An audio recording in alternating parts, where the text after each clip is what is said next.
नमस्कार दोस्तों, आपका स्वागत है एक और चार्ट की चर्चा के एपिसोड में, जहाँ पर हम एज़ यूजुअल कुछ डिस्कस करेंगे, जो कि निफ्टी, बैंक निफ्टी अगले वीक में किस तरीके से परफ़ॉर्म कर सकता है और किस तरीके से उसने लास्ट वीक में परफ़ॉर्म किया और क्या-क्या इम्पोर्टेंट लेवल्स हैं, जो हमें वॉच करने चाहिए।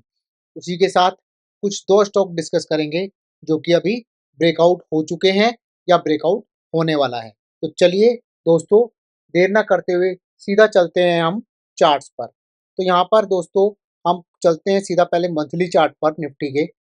यहाँ पर अगर आप देखें तो यहाँ पे दिसंबर में उसने बहुत ही स्ट्रॉन्ग नवंबर-दिसंबर में बहुत ही स्ट्रॉन्ग एक कैंडल बनाई और उसके बाद एक डोजी कैंडल बनाई और डोजी के बाद अभी जो ये मंथ है, जिसमें कि 487 पॉइंट पिछले वीक से मार्केट थोड़ा ऊपर ही है दोस्तों।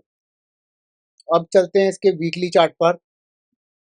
वीकली चार्ट की अगर अगर हम देखें दोस्तों, एनालिसिस करें, तो हमने एक कप और हैंडल पैटर्न ड्रॉ किया था लास्ट वीक और अगर मैं उसको देखूं दोस्तों, कप एंड हैंडल पैटर्न को, तो यहाँ पर देखिए उसने कप एंड हैंडल पैटर्न को ब्रेक किया और ब्रेक करने के बाद अभी उसी के ऊपर ट्रेड कर रहा है वीकली टाइम फ्रेम पर। और in terms of momentum RSI अगर आप देखें तो वो भी 72 पर और वो दर्शा रही है कि मार्केट भी अभी भी बुलिश है ऑन वीकली चार्ट्स। और अभी भी मार्केट जो है लास्ट वीक से मतलब लास्ट टू लास्ट वीक से उसके ऊपर वाले प्राइस पे ही ट्रेड कर रही है और कंटिन्यूअसली एक अप पैटर्न बना के रखा हुआ है। अगर हम इसमें ट्रेंड लाइन को ड्रॉ करें, तो अगर मैं ट्रेंड लाइन भी ड्रॉ करूं दोस्तों, तो ये भी अभी भी अप साइड में ही दिख रही है दोस्तों। तो यहाँ पे वीकली मार्केट में वीकली टाइम फ्रेम पर निफ्टी पॉजिटिव दिखता हुआ, मंथली टाइम फ्रेम पर आइए अब देखते हैं इसको डेली टाइम फ्रेम पर। तो डेली टाइम फ्रेम पर दोस्तों हमने ये cup and handle pattern draw किया था, जो अभी हमने वीकली टाइम फ्रेम पे भी डिस्कस किया। अगर आप देखें यहाँ पर एक नेकलाइन थी, नेकलाइन के ऊपर गया वो 20 फरवरी को, थोड़ा सा फिर नीचे आया 21 को, वापस से उसने उसी पे सपोर्ट लिया और अभी भी मार्केट थोड़ा ऊपर ही है, ऊपर जाने की कोशिश की लेकिन पुल बैक आ गया। लेकिन आरएसआई में अभी भी 62 पर, यानी कि थोड़ा सा डेली पर अभी भी असमंजस बना हुआ है कि मार्केट किस डायरेक्शन को पकड़ना चाहता है। तो यहाँ पर दो ही पॉसिबिलिटी हो सकती है दोस्तों। पहले उसको ये वाला जो लेवल है हमारा, इसका जो उसने लो बनाया था, इसको उसको ब्रेक करना पड़ेगा। अब जो कि 21,900 का लेवल हो गया है, 21,900 को ब्रेक करेगा, फिर वो अपना ये वाला एक लेवल जो कि इस कैंडल का लो है, यानी कि 21,800 को ट्राई कर सकता है और अप साइड में उसको अपना इस कैंडल का हाई अब ब्रेक करना होगा ऊपर जाने के लिए दोस्तों। तो ये थी हमारी एनालिसिस निफ्टी पर, जहाँ पे फ्राइडे को मार्केट थोड़ा साइडवेज रहा, यानी कि केवल 4 पॉइंट ही नीचे गिरा। तो यहाँ पर थोड़ा-सा आरएसआई भी अगर मैं देखूँ तो उसने यहाँ पे 60 पे सपोर्ट लिया था। ये यहाँ पर जो है उसने 58 पे सपोर्ट लिया था और फिर ऊपर गया था और अभी भी 60 के ऊपर बरकरार। तो हो सकता है दोस्तों, थोड़ा-सा अगर पॉजिटिव व्यू रखें तो मंथली, वीकली और डेली पर तीनों आरएसआई बुलिश हैं। तो जैसे ही हमारी कंफर्मेशन कैंडल आएगी, तो ये मार्केट जो है अप ट्रेंड में जा सकता है दोस्तों। अब आते हैं बैंक निफ्टी पे दोस्तों। पहले चलते हैं अगेन मंथली चार्ट पर। मंथली चार्ट पर अगर आप देखें, ना तो उसने प्रीवियस मंथ के लो को ब्रेक किया है, ना ही प्रीवियस मंथ के हाई को ब्रेक किया है और अभी भी वो साइडवेज ही बना हुआ है और आरएसआई के टर्म्स में अभी 60 के ऊपर है, यानी कि मोमेंटम अभी भी बरकरार है ऑन मंथली चार्ट्स। आइए अब चलते हैं सीधा वीकली चार्ट्स पर। वीकली चार्ट में अगर आप देखें तो मार्केट यहाँ आया, उसने एक ट्रेंड लाइन यहाँ पर सपोर्ट लिया और यहाँ पे चला गया और ऊपर की साइड में भी एक ट्रेंड लाइन पर उसने सपोर्ट लेके अभी तक ऊपर की क्लोजिंग दी हुई है। तो लास्ट टू लास्ट वीक से मार्केट थोड़ा ऊपर है, लेकिन एक कैंडल थोड़ा वीक, कोई काफ़ी स्ट्रॉन्ग कैंडल नहीं बन रहा है वीकली टाइम फ्रेम पर on bank Nifty. In terms of RSI also अगर आप देखें तो 40 से 60 के बीच में अटका हुआ है। हो सकता है कि अगर इसके हाई का ब्रेक होता है तो ये लेवल दोबारा टेस्ट करेगा तो मार्केट ऊपर जा सकता है और नीचे का अगर होता है तो मार्केट जो है वापस से बेयरिश हो जाएगा। इन टर्म्स ऑफ आरएसआई अगर हम बात करें तो यहाँ पर वो 60 उसके लिए एक रेजिस्टेंस की तरह भी काम कर सकता है और ब्रेकआउट भी हो सकता है। अगर वो रेजिस्टेंस की तरह काम करता है तो ये वापस से अपने 50 और 40 के लेवल को टेस्ट करेगा दोस्तों। आइए अब चलते हैं डेली टाइम फ्रेम पर। डेली टाइम फ्रेम पर एक अच्छी बात जो हुई है दोस्तों, in terms of price action, उसने इस ट्रेंड लाइन के ऊपर ब्रेकआउट दिया था, यानी कि 20 फरवरी को, और उसके बाद इस ट्रेंड लाइन पे सपोर्ट लेकर अभी भी ऊपर ही ट्रेड कर रहा है दोस्तों। तो ये इसमें प्राइस एक्शन की अच्छी बात हुई। लेकिन यहाँ पर जब उसने ग्रीन कैंडल बनाया था 20 फरवरी को, तो वो 60 को क्रॉस नहीं कर पाया था दोस्तों। तो उसने यहाँ से रेजिस्टेंस लेकर अभी भी नीचे की तरफ की दौड़ को बनाया हुआ है दोस्तों। तो यहाँ पर अगर आप देखें तो जब तक ये ट्रेंड लाइन मेरी ब्रेक नहीं होती है तो इसमें हम साइडवेज का ही सिग्नल रखेंगे, और जब तक ये वाला हाई ब्रेक नहीं होता है और उसके बाद ये वाला हाई जब तक ब्रेक नहीं होता है, जब तक हम इसमें बुलिश व्यू नहीं बना सकते हैं दोस्तों। तो ये थी हमारी निफ्टी और बैंक निफ्टी की एक एनालिसिस।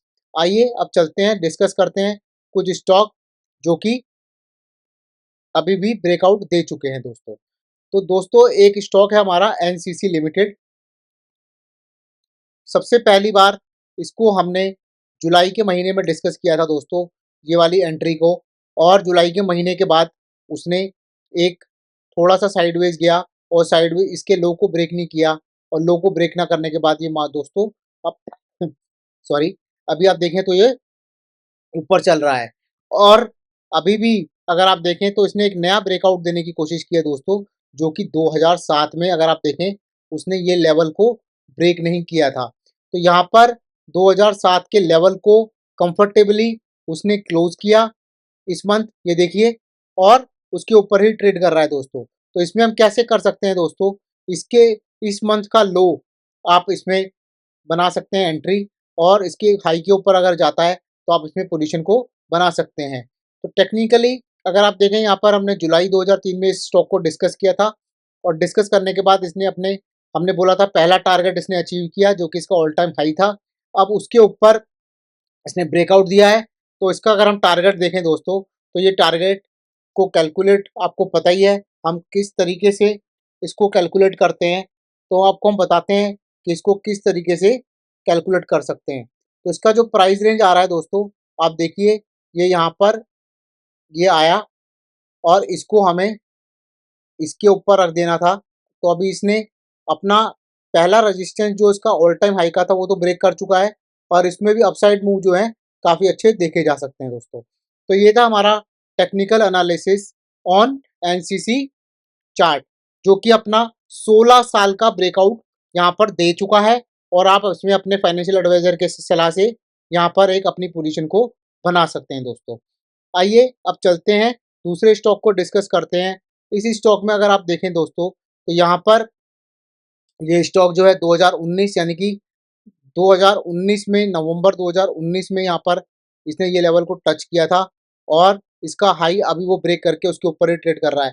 तो ये थोड़ा सा मेरा जो कप बना है, ये जो है मेरा 4-5 साल का है, और इसके हाई के ऊपर आप यहाँ पर पोजीशन बना सकते हैं, और इसके लो के नीचे अपने स्टॉप लॉस को रख सकते हैं।